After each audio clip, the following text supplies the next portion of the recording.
thought of negotiating your home sale price leave you sweating? Oh no! No need to panic. Join us as we demystify negotiating tactics, helping you seal the deal with confidence. Welcome to another episode of Realty Bites, conversations on real estate and lifestyle, the podcast that helps you with both your real estate needs and information to live your best life. I'm your host, Evelyn Lopes, and in today's episode, we'll be discussing the art of negotiating an offer to purchase. Whether you are buying or selling for the first time or have experience in real estate, understanding the intricacies of an offer is key to maximizing your profits and ensuring a smooth transaction. As a seasoned realtor with over 35 years of experience here in the Caledon and surrounding Toronto GTA West communities, I know firsthand the importance of reviewing and negotiating an offer to purchase. Today, our focus will be on home sellers. However, if you are a home buyer, this information is critical for you too, as knowing what sellers are looking for will help you and your realtor draft a winning offer. So let's dive in.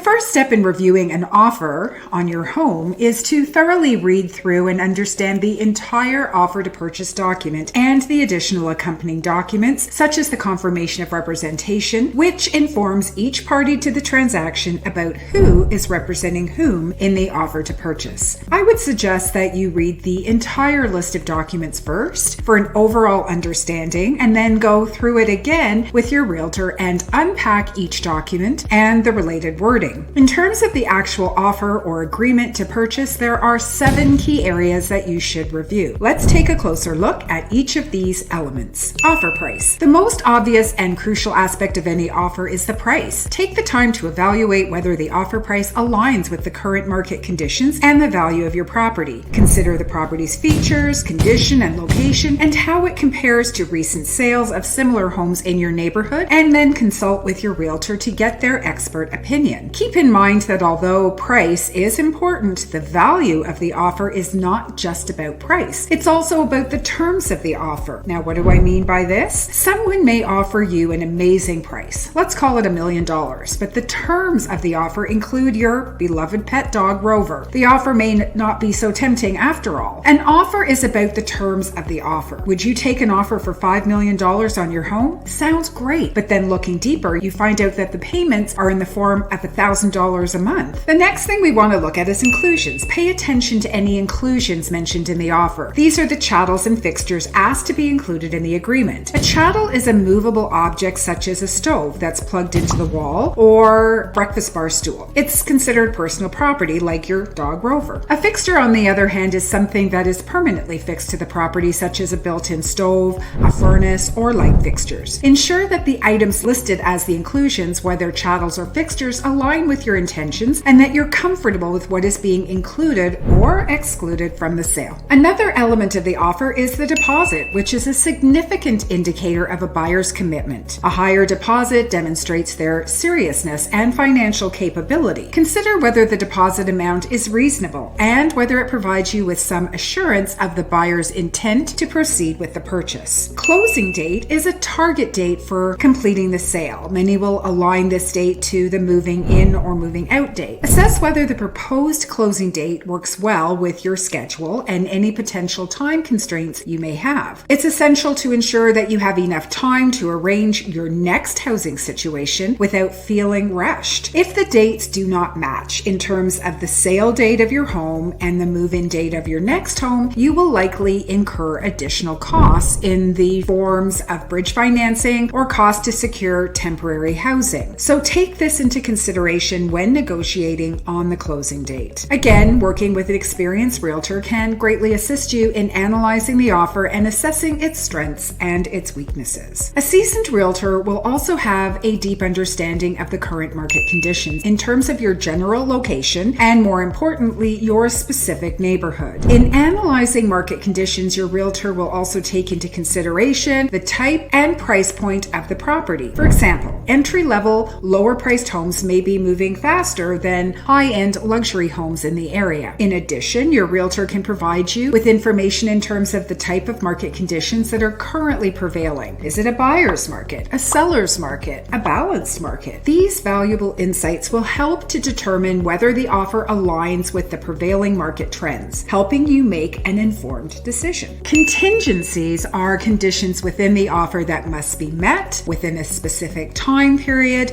in order for the sale to proceed. These conditions generally protect both the buyer and the seller by outlining certain expectations and requirements. You should carefully review and understand the contingencies or conditions within an offer so that you can ensure that both parties are on the same page regarding important aspects such as financing, inspections, or sale of the buyer's property. Assess whether these conditions are reasonable and whether any specific requirements or timelines work well for you. This assessment helps you anticipate potential challenges or delays, allows you to make informed decisions during negotiation. Understanding and addressing contingencies up front help minimize surprises and ensure a smooth transaction, ultimately saving you time and money and unnecessary stress in the home selling process. Now, a common condition within an offer is the condition of financing, and in this case, the buyer asks for a period of time to secure the financing on the property. It protects the buyer by ensuring that they both are qualified and the property is qualified in terms of appraisal. So accepting such a condition usually means that the seller's property is off the market for a period of time, usually 5 banking days. And although the seller can allow continued showings, most buyers will wait until the condition is over before viewing the home because typically a seller cannot accept another offer during this conditional period, and so most buyers will move on to another home to find one that is currently available and able to accept an offer. So what does this mean? A prudent seller and their realtor should ask questions around the financing conditions, such as, has the buyer gone to the bank? Are they pre-qualified or pre-approved? Because there is a huge difference, and knowing this and additional information pertaining to financing will help the seller make an informed decision about the strength and the condition and the likelihood of it being fulfilled. What is the loan amount? What is the rate? Are there any conditions that need to be met? Examples, appraisals. So knowing this information will help you in assessing that condition. And what happens if this condition is not met during that conditional period? What are the consequences? Always ask insightful questions around conditions so that you can make informed decisions in terms of working with that condition or not. What is in the condition means also knowing how it will impact the sale of your property, and a skilled realtor will give you the pros and cons and provide an assessment for the condition as it pertains to your specific circumstances. Here are some extra tips for successful negotiations. Knowing your buyer's motivation for purchasing should also be taken into account. Understanding the buyer's goals, whether they are looking for a quick closing or have specific conditions such as the need to sell their current property, can help you tailor your negotiation strategy effectively. And in terms of negotiations, your realtor can guide you through the process, helping you determine which aspects of the offer are negotiable and which are not. They can advise you on potential counter offers and alternative strategies to maximize your chances of reaching a favorable agreement. Remember, you have 3 options in terms of negotiating an offer. You can accept the offer as is, make a counter offer, or choose to take no action and pass on the offer. So that wraps up our discussion on reviewing and negotiating an offer on your home. Remember, taking the time to thoroughly understand the details of the offer, working with an experienced realtor, and closely examining key aspects like price, deposit, closing date, contingencies, inclusions are all critical steps to ensuring a successful sale and a successful negotiation. Have questions? Call or text to 905-965-5902 and I'm happy to help. Thank you for joining us today on Realty Bites, conversations on real estate and lifestyle. If you found this episode helpful, be sure to subscribe for more valuable tips and insights. And don't forget to tune in next Monday for a new episode. Until then, have a great week.